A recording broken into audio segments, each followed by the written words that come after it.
లింగంనేని రమేష్ గారి భూములు ఎందుకు కోట్లు ఖరీదైపోయినాయి? లింగంనేని రమేష్ గారి భూముల్లో లోకేష్ గారికి సంబంధించినటువంటి హెరిటేజ్‌కి సంబంధించిన భూములేవో ఉన్నాయి అంటూ కంతెరలో ఆ భూముల రేట్లు పెరిగినియి. ఆ భూములు వారికిచ్చారు. వీరికి క్విడ్ ప్రోకో ద్వారా ఇచ్చారు. ఈ రింగ్ రోడ్ అటు తిరగడం వల్ల రమేష్ గారి భూములకి రేట్లు రావడం వల్ల అంటూ లింగంనేని రమేష్ గారే దాంట్లో ప్రథమ కీలక వ్యక్తి. మీకు తెలుసో లేదో ఆ కేసులో. ఈరోజు జనసేన పార్టీ నుంచి ఒక ఎంపీ టికెట్ ఎవరికన్నా రాజ్యసభ టికెట్ ఇస్తే అది లింగంనేని రమేష్ గారి పేరే ప్రతిపాదనలో ఉంది.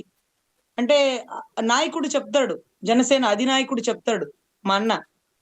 ఏమంటాడంటే నేర చరిత్ర గలవాడు రాజకీయంలో ఉండకూడదు అని. సరేలేబ్బా! రాజకీయంలోకొచ్చాక నేరాలు చేస్తే మనం ఆపలేం గదా! కానీ నేర చరిత్ర ఉన్నోడిని రాజకీయంలో తీసుకురాకూడదు కదా! మన సిద్ధాంతాల్లో అది కూడా ఒకటి కదా!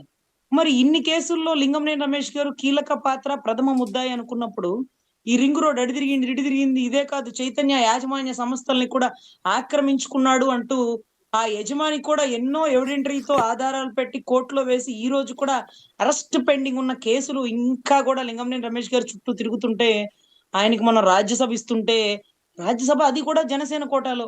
ఆయనెవరో మాకు తెలీదు. మా జెండా మోయలేదు. ప్రజారాజ్యం నుంచి చిరంజీవి గారితో కలిసి పనిచేయలేదు. మరి ఎవరాయన? మా మంగళగిరి పార్టీ ఆఫీసు ఆయనే కొనిచ్చినారా? లేకపోతే ఆయన ఆధ్వర్యంలో కొన్నారా? ఇటువంటి పుకార్లే వస్తున్నాయి కానీ, ఆయనెప్పుడు ఏ స్టేజ్ మీటింగ్‌లో మాకు రాలా. కానీ ఆయన పెళ్ళికి మాత్రం కళ్యాణ్ గారు సతీ సమేతంగా వెళ్లారు. సో, అది సెకండరీ థింగ్ తీసేయండి. ఇక్కడ, ఇక్కడ ఈ కేసులో ఇంతమంది కీలక వ్యక్తులు ముద్దాయిలుగా ఉంటే, ఆ కీలక వ్యక్తులకి రాజ్యసభ టికెట్, ఆ కీలక కేసు ఏమీ లేనట్టుగా, ఆ కీలక కేసు ఉంటే ఇప్పుడు రాజ్యసభ సీట్ ఇవ్వడానికి ఇబ్బందేమో. అందుకని ఆ కేసు మొత్తం క్లీన్ చిట్ ఇచ్చేసి దాంట్లో చంద్రబాబు గారు, లోకేష్ గారు, లింగంనేని రమేష్ గారు ఇంకా చాలా చాలా మంది వీళ్ళందరూ ఉన్నారు కదా! సో, క్లీన్ చిట్ ఇచ్చేసినారు. అంటే ఆయన క్విడ్ ప్రోకో అన్నాడు. ఎంత రేట్‌కి పెంచారంటున్నాడు. అన్ని ఆధారాలు ఆళ్ల రామకృష్ణారెడ్డి గారి దగ్గరుంటే, ఈ రోజు మీరు హైకోర్ట్‌లో కొట్టేపిస్తే సుప్రీం కోర్ట్‌లో వదులుతారా అండి? అంటే హైకోర్ట్‌లో ఏం వేసినారు? సీబీఐకి వేయమన్నారు. సీబీఐకి ఎందుకు వేయలేదంటే హైకోర్టు, సీఐడీ దగ్గరే ఒక్క ఆధారం లేకపోతే సీబీఐకిచ్చి ఏం చేయనమ్మా? ఏం చేయను? సీఐడీ దగ్గరే ఆధారాలు లేవంట. అరే సార్! మా దగ్గర చాలా ఆధారాలున్నాయి సార్. అవి కాదంట. అవి ఫేక్ అంట సీఐడీ చెప్పింది. మరి సీఐడీ దగ్గర ఏమన్నా ఆధారాలుంటే, ఏమన్నా అనుమానాలుంటే సీబీఐకి పెట్టొచ్చు. కానీ సీఐడీనే క్లీన్ చిట్ ఇచ్చింది. ఇతను నిజాయితీపరుడు. ఇతని మీద ఇంత మచ్చ లేదు. చంద్రబాబు గారికి అంటే చంద్రుడికి మచ్చుంటది గానీ చంద్రబాబు గారికి మచ్చలేదు అంటూ సీఐడీ నిర్ధారించేసిందంటే ఆళ్ల రామకృష్ణారెడ్డి అంటారు సీఐడీ వారి వారి సీటు కింద కుర్చీ లాంటిది. అలా అయిపోయింది సీఐడీ వ్యవస్థ. మరి అది వారి మాటే వింటది కదా! అవును. మరప్పుడు సీబీఐకి ఎలా వెళ్ళాలి? ఈ దారి కాదా? ఏం పర్లేదు సార్. ఇంకో దారి వెతుకుతారు. న్యాయస్థానాల్లో న్యాయవాదుల దగ్గర, న్యాయమూర్తుల దగ్గర ఎన్నో దారులుంటాయి. సో, ఈ రకంగా వాళ్ళు కేసుల్లో తప్పించుకొని, మేము నిజాయితీ పరులని క్లీన్ చిట్ ఇచ్చేసుకొని, దాంట్లో కీలక ముద్దాయికి రాజ్యసభ ఇచ్చేసి, లేకపోతే ఇంకా కీలక ముద్దాయి ముఖ్యమంత్రి పదవిలో ఉంటూ, రింగ్ రోడ్ అటు తిరిగింది, ఇటు తిరిగింది, ఇటు తిరిగింది, అటు తిరిగింది. ఎవరెవరికి ఎన్నెన్ని కోట్లొచ్చేసినియి. ఇవన్నీ కూడా ఇవాళ కాకపోతే రేపైనా ప్రభుత్వాలు మారినా ఏ ఒక్కరిని వదిలేది లేదు. సప్త సముద్రాలు దాటిన వారిని కూడా వెనక్కి తీసుకువచ్చి చట్టపరమైన చర్యలు తీసుకోవడంలో ఏమాత్రం వెనుకంజ వేసేదే లేదు. ఈరోజు ప్రభుత్వం ఉంది కదా అని ప్రజాస్వామ్యాన్ని కూకటి వేళ్లతో పెకిలించి వేయాలనుకున్నటువంటి ఈ ఈ రాజకీయ నాయకులని అనుకుంటున్నారేమో వీరి కబంధాస్తాల్లో ఉండే అధికారులు తప్పు చేస్తున్నారు అనుకుంటున్నారేమో. రిటైర్మెంట్ అయిపోతాననుకుంటున్నారేమో. దేశాలు దాటి వెళ్ళిపోదాం అనుకుంటున్నారేమో.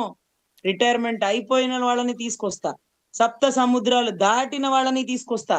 ఏ ఒక్కరిని వదిలేది లేదు అంటూ జగన్ గారు భారీ స్టేట్మెంట్లు ఇచ్చేస్తుంటే సంతకాలు పెట్టే అధికారి కూడా గజ వణుకుతున్నాడు.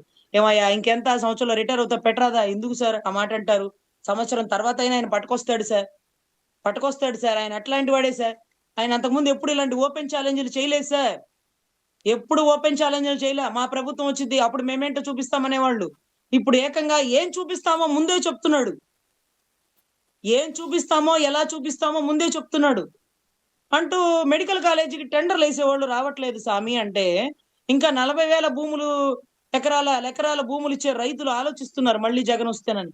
ఈరోజు అసెంబ్లీ మొత్తం అదే కదండీ! జగన్ వస్తాడేమో, జగన్ రాడు, జగన్‌ని రానివ్వం, జగన్ రాకూడదు. ఇంత ఇంత కూడా జగన్ గారి నామస్మరణే జరుగుతుంది. అరే! నేను లేకపోయినా నా గురించే చర్చించుకుంటారు. నా గురించే ఆలోచిస్తున్నారు. నా గురించే భయపడుతున్నారు. మీరు ముగ్గురున్నారు కదా సామి! ఇంకా ఎందుకు కంగారు? 15 ఏళ్ళు మీరే కదా! ఇంకా ఎందుకు భయం? మళ్ళీ నేనొస్తానేమోననా? ఆహా! నేనొస్తానేమోనని భయం ఉంది గదా! జాగ్రత్తగా ఉండండి. వస్తే ఎలా ఉంటదో తెలుసు కదా! ఒళ్ళు దగ్గర పెట్టుకోండి. అంటూ కూడా ఆయన ఓపెన్ ఛాలెంజ్‌లు చేసేస్తున్న పరిస్థితయితే ఉందండి. ఎనీవే ఈ 3 కేసుల్లో ఒకవేళ హైకోర్ట్‌లో ఓడిపోయినప్పటికీ సుప్రీం కోర్ట్ ద్వారా కూడా పోరాడేటటువంటి తీరుతెన్నులుంటాయి కాబట్టి ఆళ్ల రామకృష్ణారెడ్డి గారి తరపు న్యాయవాదులు మరొక రకంగా అటువైపు నుంచి కూడా ప్రయత్నిస్తారండి. సో, ఎనీవే సీఐడీ దగ్గర ఉండే ఆధారాలన్నీ సీఐడీ రూపుమాపేసింది. సీఐడీ రూపుమాపేసింది. సో, అటువంటి పరిస్థితుల్లో సీబీఐ ఏం చేయగలుగుతది? సో, సీఐడీ దగ్గర ఆధారాలు పెట్టి సీఐడీతో ఇన్వెస్టిగేషన్ చేసి సీఐడీనే అరెస్ట్ చేయగల కెపాసిటీ ఉన్నటువంటి సీఐడీ ఇంతవరకు లిక్కర్ కేసుల్లో ముద్దాయిల్ని తేల్చలేదు. కల్తీ మద్యంలో ముద్దాయిని తేల్చలేదు. పరకామణి కేసుల్లో ముద్దాయిని తేల్చలేదు. ఏ కేసులు ఒక్కటి కూడా ముందుకెళ్ళట్లేదు. కానీ ఓపికగా, ఓర్పుగా, నేర్పుగా తొందరగా ఈ ఇన్నర్ రింగ్ రోడ్ అలైన్‌మెంట్ కేసులో మాత్రం చంద్రబాబు గారిని నిర్దోషిగా క్లీన్ చిట్ ఇచ్చేసింది. సో, లింగంనేని రమేష్ గారికి క్లీన్ చిట్ ఇచ్చేసింది. ఇక ఆయనకి ఏ పార్టీ నుంచైనా ఒక రాజ్యసభ టికెట్ ఇచ్చేసుకోవచ్చు. అతను చాలా నిజాయితీపరుడు అంటూ ఒక ముద్ర వేసేసింది ఈ కేసులో. కానీ చాలా కేసులున్నాయి గదా! మరి వాటి సంగతేంటి? సో, ప్రజాప్రతినిధుల కేసుల్లో కోర్టులో వేస్తే కాస్త ట్రాన్స్‌పరెంట్‌గా జరుగుతది అన్న నమ్మకంతో ఆళ్ల రామకృష్ణారెడ్డి గారు అటడిగారు. ఎక్కడేసినా మీరు ఆధారాలు పట్టుకొని వేయాలి కదండీ! ఒక వ్యక్తి మర్డర్ చేశాడు అనగానే వేసేస్తారా? ఎలా చేసినాడు? ఎప్పుడు చేసినాడు? ఆధారాలు చూపించాలి కదా! అంటే ఇవిగోండి ఆధారాలంటే ఇవి కాదు ఆధారాలు. ఇవి ఆధారాలుగా పరిగణించమంటారు. ఇవే ఆధారాలతో గరంతల్లో అరెస్ట్ చేసినారు. ఇవి ఇప్పుడు ఆధారాలు కావంటున్నారు. గతంలో ఏది కోర్టు కన్సిడర్ చేసిందో ఈ రోజు ఇది కన్సిడర్ చేయనంటుంది. ఎందుకని? ఆ రోజు ఏం పెట్టి ఇతన్ని అరెస్ట్ చేసినారు? ఏ ఆధారాలు పెట్టి అరెస్ట్ చేసినారు? ఇప్పుడు ఏ ఆధారాలు లేవని క్లోజ్ చేస్తున్నారు? ప్రజలకు అర్థం కావట్లేదు సార్.